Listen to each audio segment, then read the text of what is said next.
Hello everyone and welcome back to my channel, Edmund Mindaros. And for today's quick tutorial guys, and I'm going to show you on how to enable or disable the WLAN AutoConfig service on your Windows 10 or Windows 11 computer. So basically, it's a service that automatically would scan and select wireless works for devices to connect using the wireless network adapter, and that is included in your device. And without further ado, and let's go ahead. So all you have to do is to open up on a search menu, and dito sa search for app, so type mo lang dito yung services, and then i-click mo lang dito yung open.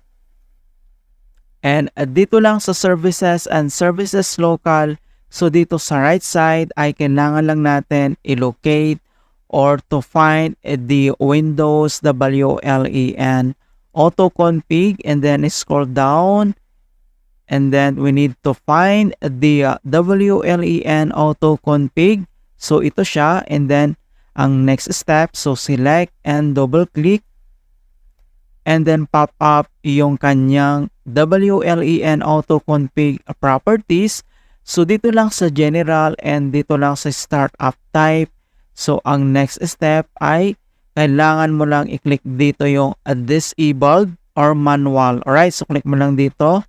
And next step dito lang sa kanyang running. So click mo lang dito yung stop and wait natin. And then dito sa service status and click mo lang dito yung start and wait natin ulit. And then after, and then click mo lang dito yung apply. And then click mo lang dito yung okay.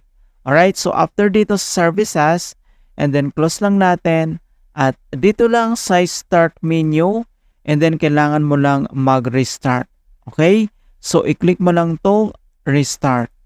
Alright, so ganun lang po kasimple on how to start or stop WLAN AutoConfig service. And please don't forget to like this video, subscribe to my channel for more quality content. Thank you guys, and see you in my next tutorial.